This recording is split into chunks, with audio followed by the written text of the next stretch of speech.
Hello, good morning student. आज soil chapter की next part का एक्सप्लेनेशन ये साइंस टीचर आपकी सुनील मिश्रा की द्वारा। आज हम लोग सॉइल के डिफरेंट पार्ट्स को हम लोग आज समझेंगे और इसको पढ़ेंगे। इसके पहले इसके वीडियोस के माध्यम में हम लोगों ने सॉइल की इम्पोर्टेंस, सॉइल की यूजेस, सॉइल की फॉर्मेशंस एंड सॉइल की फॉर्मेशंस करने के लिए होने के लिए डिफरेंट टाइप की एजेंट्स को हम लोगों ने डिस्क्रिप्शंस के द्वारा पढ़ा है। आज नई वीडियोस के माध्यम से हम लोग सॉइल की डिफरेंट टाइप और उसकी क्लासिफिकेशंस को समझेंगे। फर्स्ट ऑफ ऑल, जो टाइप्स आपको मैंने बताया वह क्या है, वह क्लासिफिकेशंस हैं। So on the basis of the geographical region, the soil are classified into the many types. That is the alluvial soil, black soil, arid soil, red and yellow soil, laterite soil and the forest soil. बच्चे, आप इस geographical region के द्वारा जो हम लोगों ने classify किया है, ये आपकी बुक में यदि नहीं दिया हो तो आप इसे हड़बड़ाएंगे नहीं, आप इसे गड़बड़ नहीं करेंगे, आप इसे समझने के प्रयास करेंगे। क्योंकि जैसे ही आपकी हायर क्लासेस जब शुरू होगी तो वो जोग्राफिकल रीजन के बेसिस पे हम लोग को पढ़ना भी है और उसी का जो आपको पढ़ रहे हैं उसी का ये पार्ट है। सो बच्चे, केयरफुली होकर इस वीडियोस को आप देखें। Next, the first the type of the soil alluvial soils. बच्चे, आप वीडियोस के माध्यम से इस डायग्राम्स को देखने की प्रयास कर रहे हैं, देख रहे हैं कि यह फील्ड है जिसपे की क्रॉप्स, जिसपे डिफरेंट टाइप की प्लांट्स की ग्रोथ कराई जाती है। That is it is a good for the plants, it is a better soil for the production of the different type of the crops. This is the most widely spread and important soil. It is rich in oxide of iron and very fertile.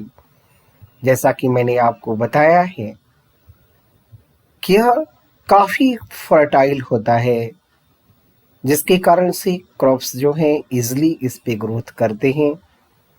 और इसकी fertile की reasons जो है वह oxide of the iron है।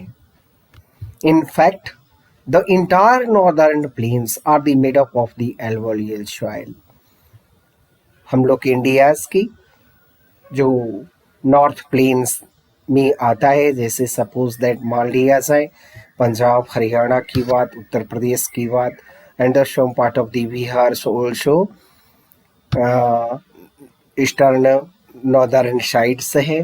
तो इसमें हम लोग देखें तो यह काफ़ी उर्वरक होता है। These have been deposited by the three important Himalayan river system. यह जो प्लेन्स जो बना हुआ है, जो फील्ड है, वह रिवर के द्वारा लाई गई जो सॉइल है, वो मिट्टी है, वो उस पर डिपॉजिट होता है। तो ये डिपॉजिट्स होने की वजह से इसके लेयर्ड बाय लेयर्ड जो होते हैं ये काफ़ी फर्टाइल बना देते हैं। That rivers the Indus rivers, the Ganga and the Brahmaputra. These soils are also the extent in the Rajasthan and the Gujarat. कहते हैं कि यह राजस्थान और गुजरात की नैरोस द कॉरिडोर्स, इसमें पतली सी एक लेयर तैयार करते हैं जो कि रीजन बनाते हैं। कैसा भाई? जो एलुवियल सॉइल्स की उसमें पार्ट होता है। Alluvial soil is also the found in the eastern coastal plain the particularly in the deltas of the Mahanadi and the Godavari and Krishna and Kaveri rivers. तो इस तरह से जो डेल्टास की जो कोस्टल प्लेन है वहाँ भी एल्वोलियल सॉइल्स पाए जाते हैं और उसमें डिफरेंट टाइप की क्रॉप्स को प्रोड्यूस कराई जाती हैं, उसकी ग्रोथ कराई जाती हैं। बच्चे, आपने एल्वोलियल सॉइल्स के विषय में आपने अभी पढ़ा है। अब इसके बाद की जो सॉइल है वह है ब्लैक सॉइल। अब इस वीडियोस के माध्यम से आप देख भी रहे हैं that the colour is a black. ये सॉइल की स्ट्रक्चर जो है कंप्लीट वो ब्लैक कलर का है और इसकी विशेष खासियत भी है। इसमें क्या है, it is a rich in minerals. इसमें बहुत सारे मिनरल्स मौजूद होते हैं। साथ साथ इसके और भी इसकी बात जो है भाई, तो इसकी क्लाइमेटिक कंडीशंस जो है वो रॉक मटेरियल से ये बना होता है। इसके और भी क्या है भाई, तो इसमें जो प्लांट्स जो ग्रोथ कराई जाती है वो कॉटन प्लांट्स जो है काफ़ी इसमें ग्रोथ करते हैं। और जैसा कि हम लोग को पता है कि कॉटन्स जो है प्लांट्स, यह इसकी रीजन जो है विशेष तौर पे महाराष्ट्र और गुजरात की पार्ट होती हैं। तो महाराष्ट्र और गुजरात में ब्लैक सॉइल्स पाए जाते हैं और वहाँ कॉटन प्लांट को ग्रो कराया जाता है। बच्चे, आप इसे समझ लें, इसके बाद में आप इसके डिस्क्रिप्शंस को समझें। कहते हैं this soil are the black in colour and also the known as the regur soil. इस सॉइल को एक अनदर नाम से जाना जाता है जिसको रेग्यूर सॉइल कहा गया। Black soil is ideal grown of the cotton and is also known as the black cotton soil. इसमें ज़्यादातर कॉटन की खेती होने की वजह से इसको कॉटन सॉइल्स भी कहा जाता है। It is believed the climatic conditions along with the parent rock material are the important factor for the formations of the black soil. जैसा कि मैंने बताया है कि क्लाइमेटिक कंडीशंस है वो पेरेंट्स रॉक मटेरियल्स जो है इसमें सबसे ज़्यादा मौजूद होता है। This type of the soils are the mainly found in the Gujarat, Maharashtra and the Saurashtra part of the India. Next the part is arid soil. नाम से ही पता चल रहा है they have the climatic conditions is the dry conditions. यहाँ क्या होगा, इसको एक और भी नाम से जाना जाता है। एरिड सॉइल्स को डेजर्ट सॉइल्स के नाम से भी जाना जाता है। यहाँ क्या है भाई, इसकी सॉइल्स में जो मॉइस्चर्स होते हैं वो काफ़ी कम होता है, इनफर्टिलिटीज होता है, इसमें फर्टिलाइज वो नहीं होता है। तो it is not a good for the crops. ये क्रॉप्स के लिए अच्छी सॉइल नहीं होता है। The arid soils the range from the red to the browns in color. इनकी कलर रेड सॉइल हो या ब्राउन कलर की होते हैं।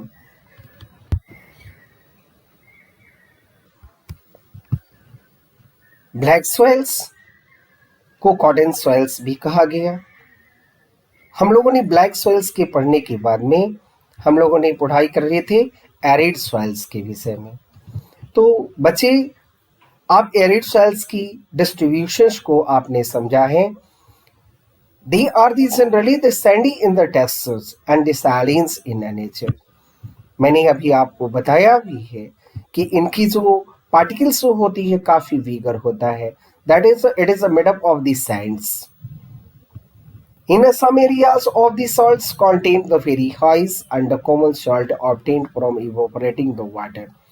कहते हैं कि वो एरियाज जहाँ पर क्या होता है भाई, सॉल्ट जो होते हैं सॉइल में सबसे ज़्यादा होते हैं। कॉमन सॉल्ट ऑब्टेन्ड इन इवोपरेटिंग वाटर, और जो वाटर के साथ में वाटर तो इवोपरेट कर जाता है और वहाँ कॉमन सॉल्ट उस सॉइल में सबसे ज़्यादा पाए जाते हैं। That is the soil is distributed in Rajasthan and the coastal areas also. Due to the dry climates and high temperature, evaporation is faster and the soil's lack of the humus and moisture. इस soil में humus और moisture की कमी हो जाती है। After the proper irrigation these soils become the cultivatable. यह ज़्यादातर यदि कंडीशंस क्या दिया जाए, उसको ज़्यादातर इरिगेट करने की यदि व्यवस्था दी जाए तो उसमें कुछ क्रॉप्स को उगाई जा सकती है। ऐसा आदमी भी केस ऑफ द राजस्थान, हम लोग राजस्थान की पार्ट को देख सकते हैं। This type of the soils mainly found in the Rajasthan and the Gujarat. मैंने ये आपको क्लियर करके बताया भी है। तो उम्मीद है कि बच्चों को arid soils and arid soils को हम लोग डेजर्ट सॉइल्स भी कहा, आपने इसको समझा है। नेक्स्ट जो पार्ट है इसकी, red and the yellow soil. जैसा कि आप वीडियोस के माध्यम से आप देख भी रहे हैं that the colour is red colour. The red soils the developer of the crystallines the igneous rock. यह इग्नियस रॉक्स की क्रिस्टल से ये बने होते हैं। In areas of the low rainfall in eastern and the southern part of the Deccan plateau. इसकी distributions को हम लोग समझें कि रेड और येलो सॉइल की जो डिस्ट्रीब्यूशन जो है वह ईस्टर्न और southern part of the Deccan प्लेटू में होता है। The yellows and the red soils are also found in a part of the Odisha, Chhattisgarh, southern part of the Middle Ganga plain, and along of the Piedmont zone of the Western Ghat. Piedmont zone of the Western Ghat.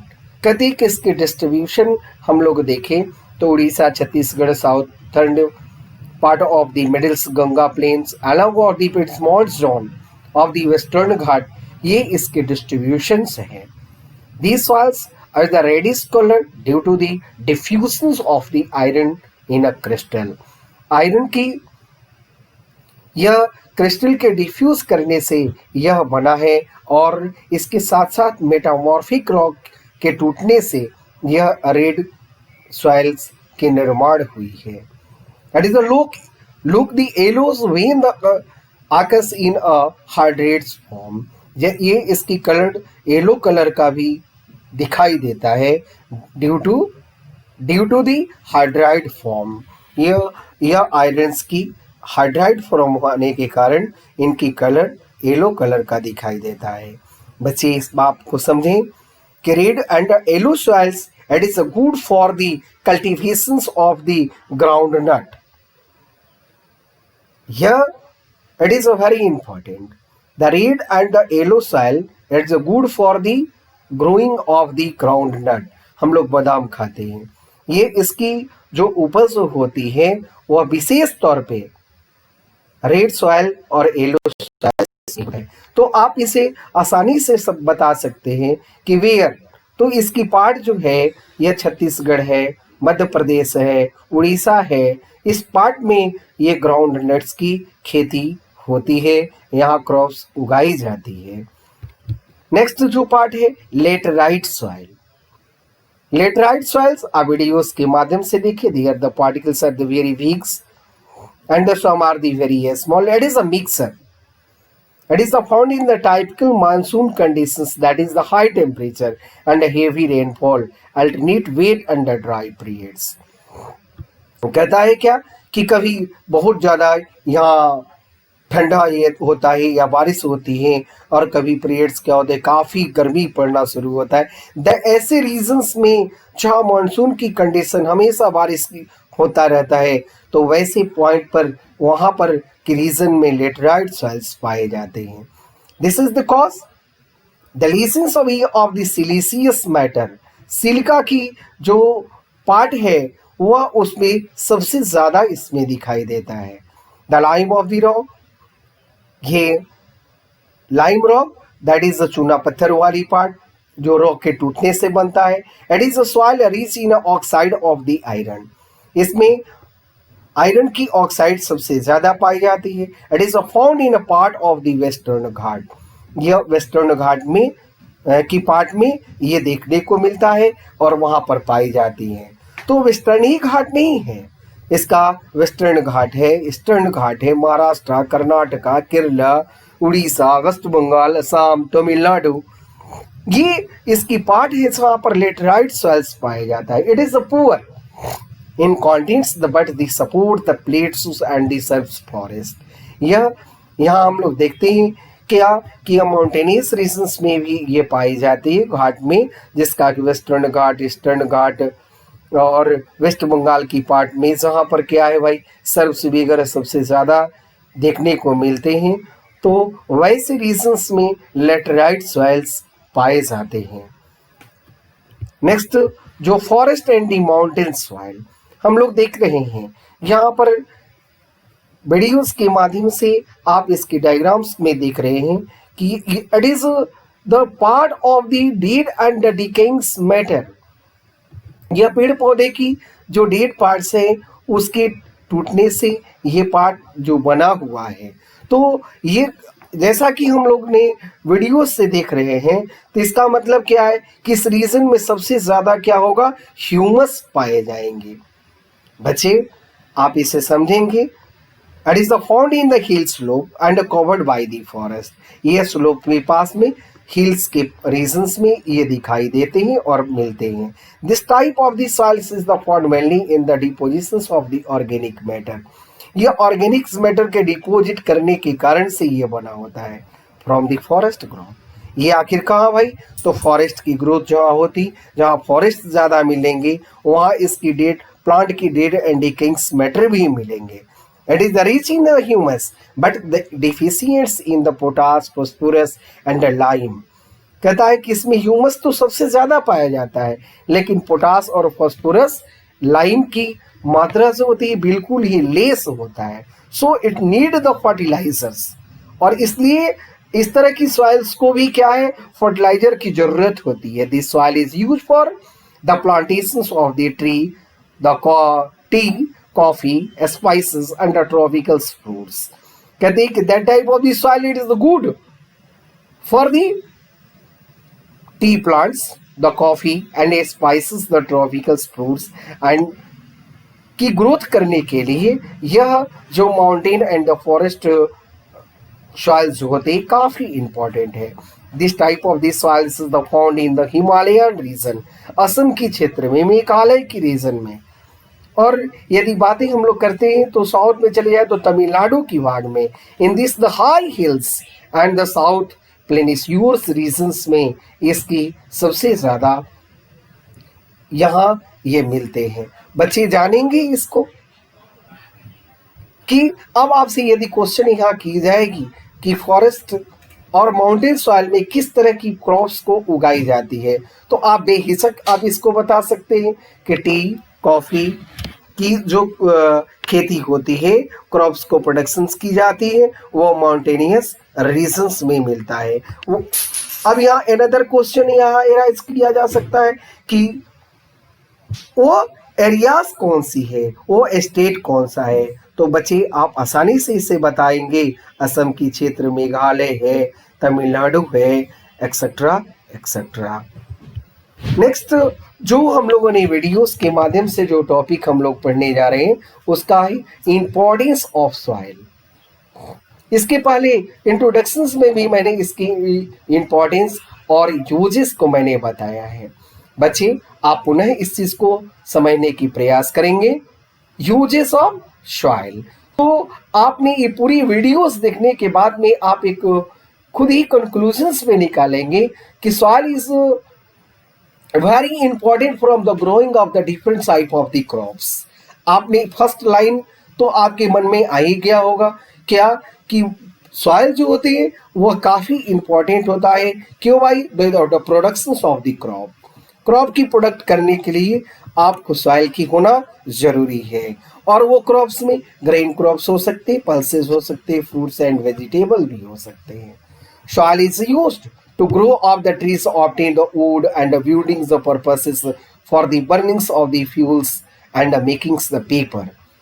हमने soil की utilisation plants को growth कराने के लिए, बड़े बड़े से trees को ग्रोथ कराने के लिए, और उसकी ग्रोथ इसलिए किया जाता है कि हम लोग को वुड ऑब्टेंट होगा, जिससे हम लोग बिल्डिंग्स पर्पस से के बनाने में, टिम्बर्स की यूटिलाइज करने के लिए, और साथ साथ जो वैसे आज के भी डेट में वैसे होम्स हैं जहाँ पर कि फ्यूल्स की तौर पर हम लोग वुड को जलाते हैं, फायर वुड की तौर पे, and making of the papers industries, that is very important.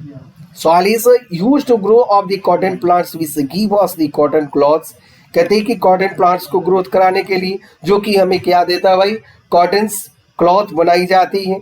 Soil is also used to grow of the mulberry trees for the rearing the silkworm and which is the provided of the silk for the making the silk cloth.